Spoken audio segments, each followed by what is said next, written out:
¿Qué tal, amigos? Espero se encuentren muy bien en este Día del Amor y la Amistad, 14 de febrero, para quienes celebran este día, ¿verdad? Eh, y bien, amigos, este video, pues pudiéramos decir que se trata de la continuación del video anterior, de por qué no funcionan las sanciones, tanto en el video anterior analicé por qué no funcionaban las sanciones. Pues el análisis se basó en eso, de por qué no han funcionado las sanciones hacia China. Y en pues voy a tratar el por qué cuando en Occidente se pensó que las sanciones eh, paralizarían a Rusia, sanciones petroleras, sanciones, le prohibieron todo. Y pues sé aquí porque eh, no han funcionado. Puesto que el G7 y la Unión Europea creían que apretar los tornillos heriría de muerte a Moscú, pero el plan pues fracasó. Recuérdense que a principio de la guerra, bueno, ya desde 2014, ya se venían aplicando este, sanciones en contra de Rusia, puesto que ya se señalaba a Rusia que había estado apoyando a los secesionistas desde el Donbass, pues, y ya desde entonces ya la Unión Europea sobre todo empezó a aplicar sanciones, pero pues fueron sanciones relativamente leves. No te vendo quesos, no te vendo vinos, sobre todo en el sector alimenticio. Nadie se metió con otras cosas más importantes. De modo que a los rusos pues dejaron de tener queso mozzarella o queso roquefort o los mejores caldos franceses, champáns. Pues no, porque entraron por otra puerta. Es decir, no funcionaron. Y ya cuando se aumentan las sanciones y que ya entran a la cuestión económica, pues tampoco les funcionaron porque la idea de Occidente era hundir el rublo. Que los señores no pensaron que los rusos podían elevar el precio del rublo apalancándolo en oro, que tienen mucho, mucho, porque Rusia tiene una de las reservas de oro más grandes del mundo. A nadie se le ocurrió que podía apalancar Rusia su moneda con oro. A nadie se le ocurrió que Rusia podía ligar la venta de su petróleo al rublo. Y eso disparó el precio del rublo. Que los grandes pensadores y economistas, los think tanks, ¿no vieron eso? ¿No lo previeron? Y a fines de diciembre el presidente ruso Vladimir Putin respondió al precio del tope impuesto por las naciones occidentales al petróleo crudo transportado por mar, al firmar un decreto que prohíbe su suministro a partir del 1 de febrero a las naciones que apoyan las restricciones. Es decir, ya contestó el presidente Vladimir Putin. La medida liderada por Estados Unidos que prohíbe a los países pagar más de $60, es decir, le contesta a la medida que liderada por los Estados Unidos prohíbe a los países para pagar más de $60. Imagínense, se acaba de aplicar esa medida y ya ahorita el precio del petróleo va como cohete para arriba. Y pues la medida implementada para pagar más de $60 por barril de petróleo ruso entró en vigor en diciembre. La respuesta de Putin fue una declaración inequívoca de que Rusia no se doblegará ante la presión de las sanciones. Su decreto, sin embargo, incluye la posibilidad de un permiso especial para suministrar a ciertos países, a los países que están bajo el alcance de la prohibición, lo que podría ser una ventana de esperanza para algunos de los 27 miembros de la Unión Europea, que se cree fueron obligados a apoyar el precio máximo. Es decir, le abre la ventana a Víctor Orbán, le abre la ventana, pues quizás a la señora Meloni para decir, te voy a vender a ti. Hay una posibilidad y el resto, pues bueno, que sigan con sus sanciones. Pero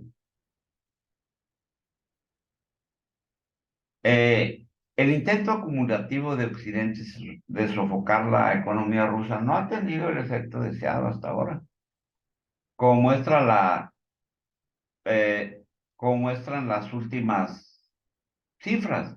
Los ingresos presupuestarios de la industria del petróleo y el gas crecieron, ¿qué cree usted? En un 28% con respecto al año pasado, alcanzando los 36.000 millones de dólares.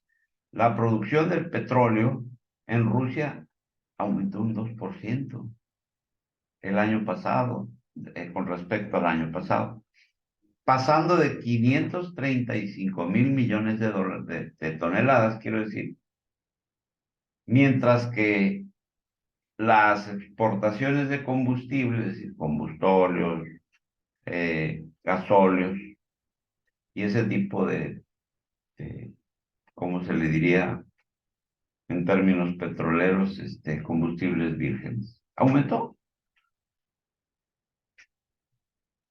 Eh, el uno en un 2% y el otro en el 7,5%. Es decir, aumentó la exportación, la producción petrolera en un 2% y en exportación de combustibles y diésel en el 7,5%. Esto se logró en parte gracias a la decisión de Moscú de redirigir sus suministros hacia India y China, mientras que al mismo tiempo los incentivaba a comprar energía rusa con grandes descuentos. Si bien los ingresos netos por exportación de energía de Rusia disminuyeron en 172.000 millones de dólares por día, perdón, en 172 millones de dólares, ¿verdad? Por día en diciembre.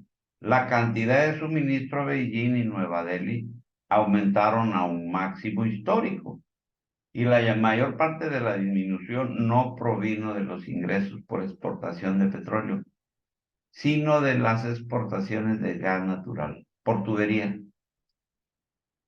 Eh, a pesar de que la voladura de los gasoductos, que fueron eliminados por el sabotaje de la tubería los gasoductos del mar Báltico, el Nord Stream 1 y el Nord Stream 2.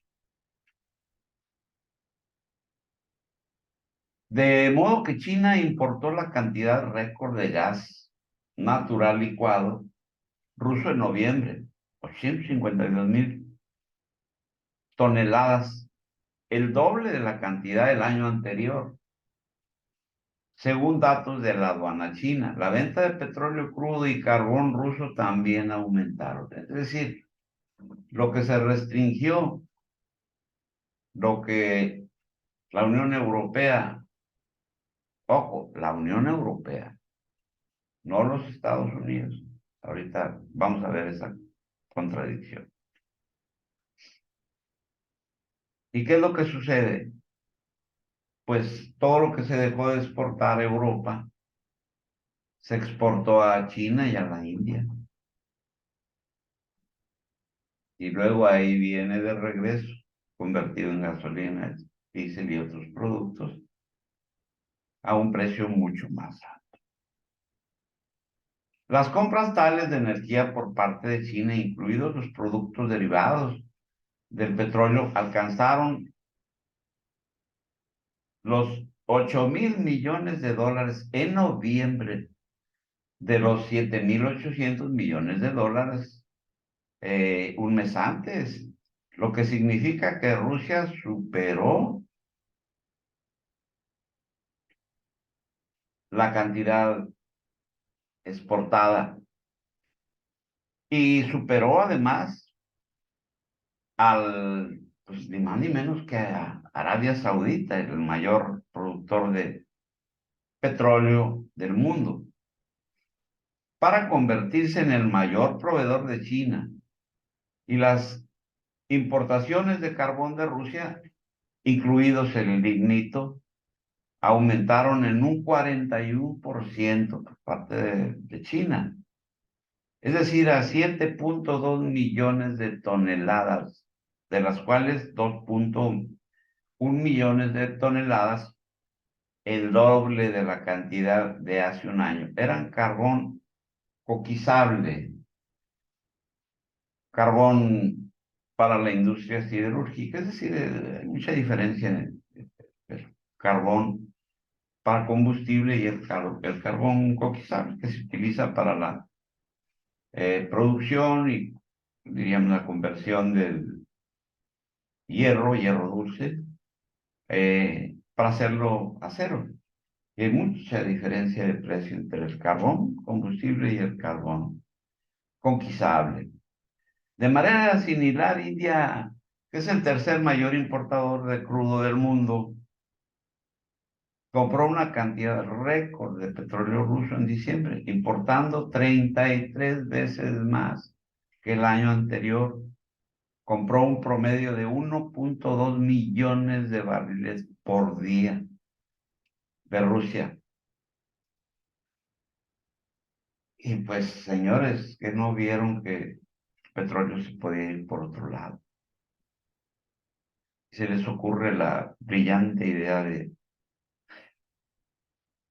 no te compro Rusia, pero sí te compro India y sí te compro China, y pues mediante la ley que ellos publicaron y que dio pie a que se burlara de dichas sanciones, que pues la ley dice más o menos, si el petróleo proviene o llega a otro país y se mezcla, es decir, le pones unas gotas de petróleo árabe o tú sabrás de dónde, ya no es sancionable, ya se convierte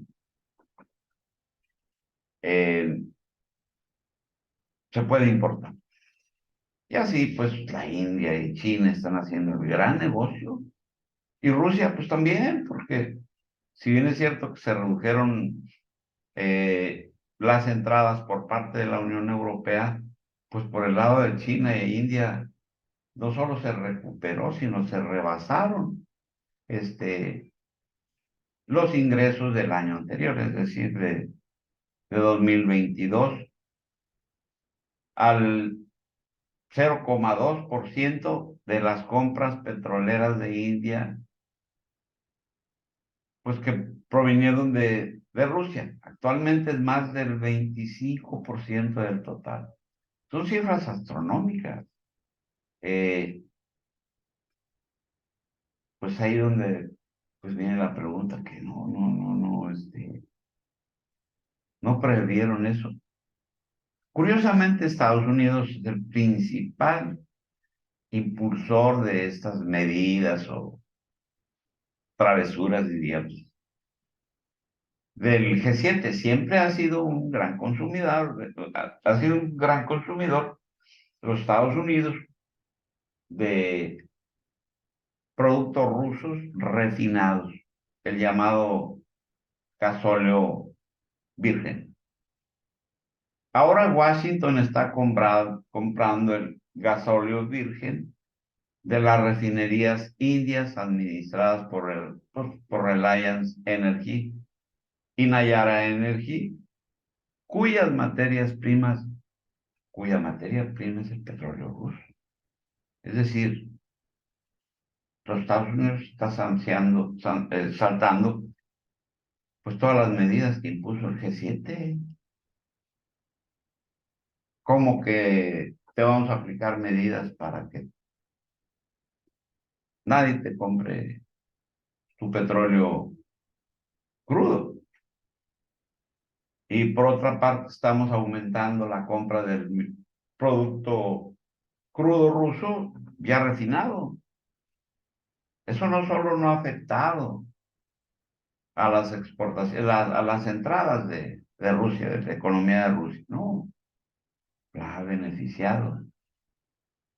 Y pues si bien las sanciones se habían aplicado con el argumento de que así Rusia no podría financiar la guerra en Ucrania, no están dando resultados. Y en retrospectiva, el presidente ucraniano Vladimir, como se le quiera decir, Zelensky, parece haber tenido razón cuando calificó el tope del precio del petróleo del G7 como una idea débil, que no era lo suficientemente seria como para dañar a Rusia.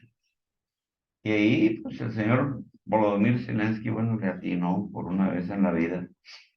A pesar del llamado al boicot y en medio de los temores de una recesión mundial, la demanda del crudo ruso, el segundo mayor productor mundial, no disminuyó y los precios del petróleo subieron en los meses posteriores a febrero de 2022 debido a la preocupación sobre el suministro. Pero finalmente terminaron el año en los mismos niveles que había comenzado. Rusia no solo no redujo su producción, sino que se dispuso a producir mucho más porque pues los números lo están diciendo. Eh, Rusia no solo vendió a los niveles del año anterior, sino que subió. Y ahí es donde pues se necesita analizar la estrategia que se está aplicando, porque pues no han servido de nada. O sea, como no se arruinara la economía europea, pues las medidas no han surtido efecto. Es decir, están surtiendo un efecto contrario, que a una parte está beneficiando tremendamente, hablo de Occidente, y a la otra parte la está hundiendo literalmente, está hundiendo su economía. Es decir, estamos hablando de la Unión Europea y los Estados Unidos, que las sanciones han hundido, literalmente hundido a la economía europea. Porque pues todos los energéticos los están comprando 4 o 5 veces más caras y eso ha dado pie a que pues, la industria europea deje de ser competitiva, puesto que sus precios a querer que no han aumentado mucho.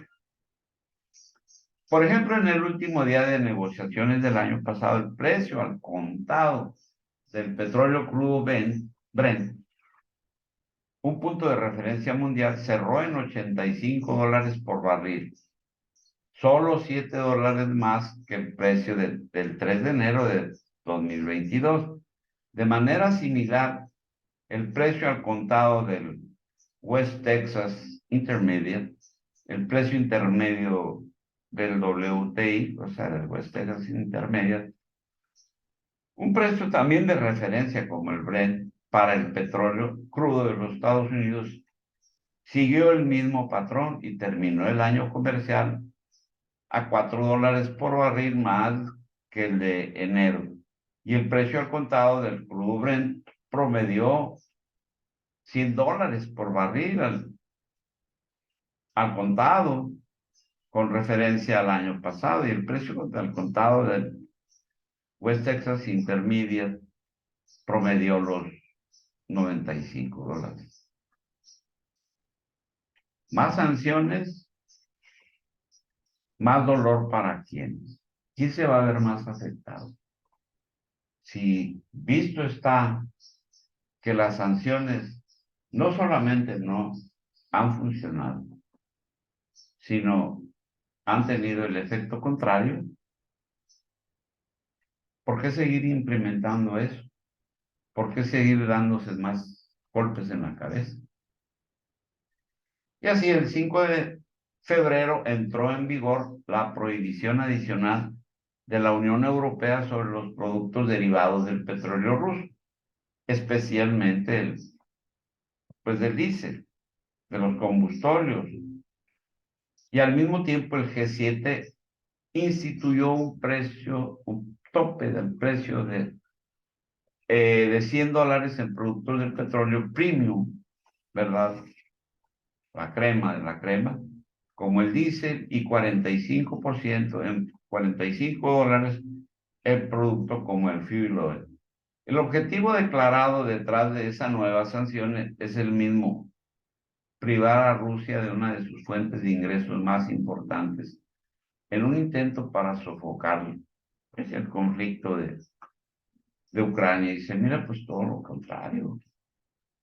Se ha mirado un fortalecimiento de la economía rusa. Y en cuanto a la parte que toca a la cuestión militar, pues señores, ya las tropas rusas están avanzando.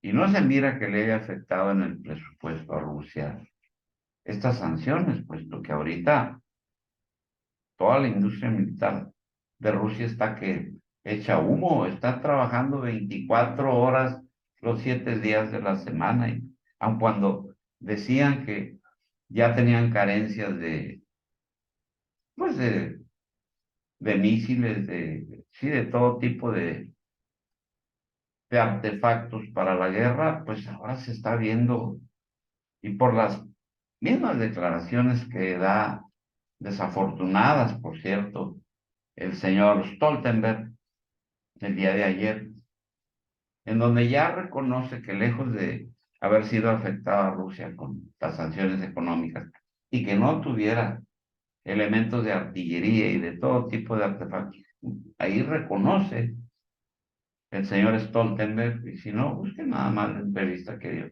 la última, reconoce que es Occidente quien ya carece de, digamos que de balas para cañones, para morteros, puesto que se están utilizando, imagínese usted, la friolera solo por parte de Ucrania, pues eh,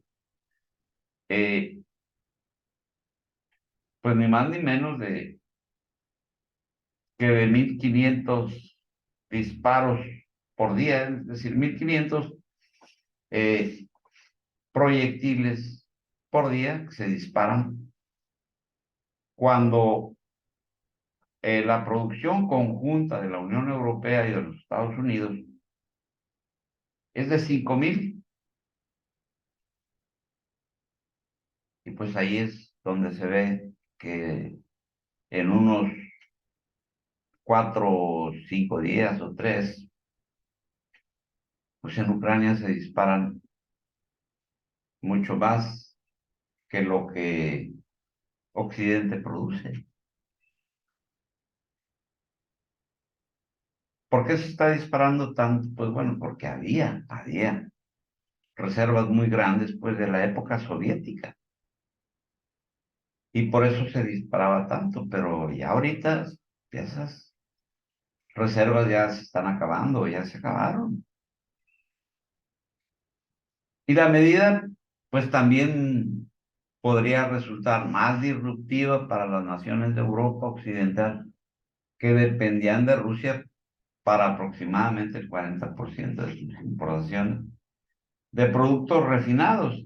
Y quizás lo más importante es que el diésel ruso compensó un déficit de su misma producción. Es decir, Rusia le suministraba muchísimo diésel, pues a través de la refinería que estaba instalada, eh, pues en Sicilia, que en cuanto llegó la señora Meloni, pues la nacionalizó, sí, pero a partir de qué crudo ruso o de qué crudo vas a producir el diésel, puesto que para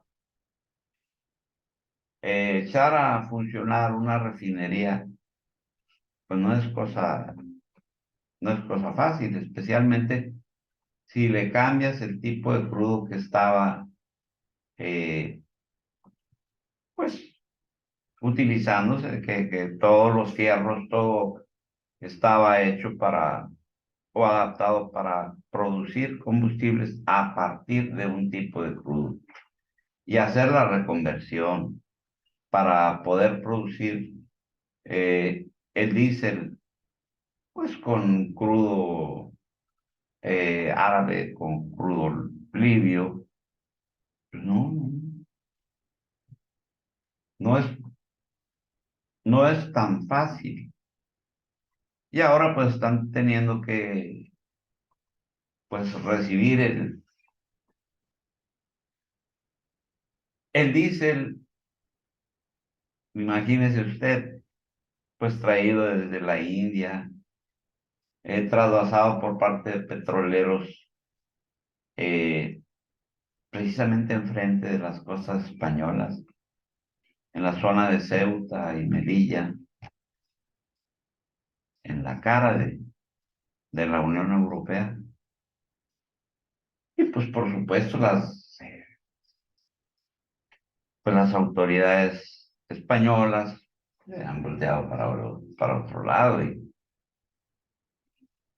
nadie está haciendo nada, porque si paran ese trasvase, en primer lugar no es tan fácil de parar. Y en segundo lugar, eh, si lo paran,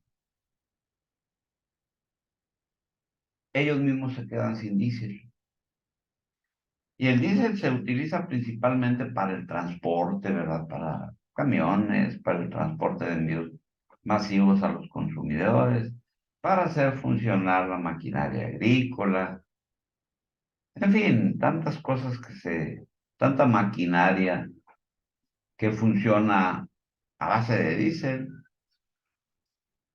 La Unión Europea ha cerrado deliberadamente más de 1 millón de barriles por día de capacidad de refinación en los últimos años debido a en primer lugar ya se había cerrado mucha de esa producción debido a la pandemia del COVID. Imagínese usted, ya traían un déficit, ya se había bajado la producción de diésel en la Unión Europea, ya desde la época del COVID. Y la preocupación sobre el cambio climático global, que también se argumentaba, la reducción de la refinación debido al COVID y al cambio climático global. Y pues queda por ver cómo el bloque europeo reemplazará casi 500,000 barriles de petróleo que solía importar de Rusia. Pues no, a las claras, no es que quede por ver, ¿verdad? Es que estamos viendo, se van barcos petroleros, grandes barcos petroleros con capacidad para 3 millones de barriles de petróleo, cargados precisamente enfrente de las costas españolas en Ceuta. Petróleo que proviene de yacimientos del mar Báltico, se cargan barcos petroleros de menor capacidad de 7,000 Y esos barcos tienen capacidad para romper el hielo y salir del mar Báltico cargados hasta el tope, es decir, 700,000 barriles de petróleo. Y llegar rápidamente del Báltico pues diríamos, al estrecho del Mediterráneo. Y ahí, pues, alegremente se trasvasan los 700,000 barriles de petróleo arriba de un barco más grande y pues tres barquitos de esos llenan un petrolero gigante de 3 millones de barriles, que sale muy tranquilo hasta China y hasta la India. Y esos mismos metaneros se vienen de regreso de China y de la India cargados de diésel, de gasolina. Y ahí es donde viene la pregunta y donde al mismo tiempo viene la respuesta. ¿Por qué razón no han funcionado las sanciones contra Rusia? ¿Por qué no han dañado la economía rusa?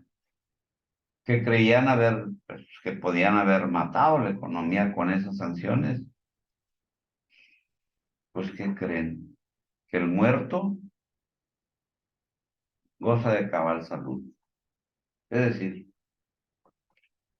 Rusia se está riendo de las sanciones que se le han impuesto y que se le quieren imponer. Y ahí es donde viene la reflexión, bueno, ¿por qué no funcionaron? Bueno, pues es que los señores eh, think tankers, los grandes pensadores de la Unión Europea y de los Estados Unidos, bueno, de los Estados Unidos yo diría que ahí hay una idea más perversa de ver arruinada la Unión Europea, pero los señores de la Unión Europea no dan una, no dan una. Y pues ahí los señores directores, los presidentes de la Unión Europea, la señora Ursula von der Leyen, el señor Borrell, caray, están implementando medidas desde la cumbre, desde el trono de ¿cómo decirle? Porque son puras tonterías, ellos miran para abajo y eso no les ha funcionado. Ellos, no sé quién puede parar a estos señores, pero yo creo que va a haber problemas con la gente porque, pues, medida tras medida, sale el tiro por la culata. Y así, amigos, pues es todo por el video de hoy. Les pido que me regalen un like o un dislike. Y si se quieren adherir al canal, pues bienvenidos. Y también si quieren compartir, pues adelante. Y muchas gracias por ver este video.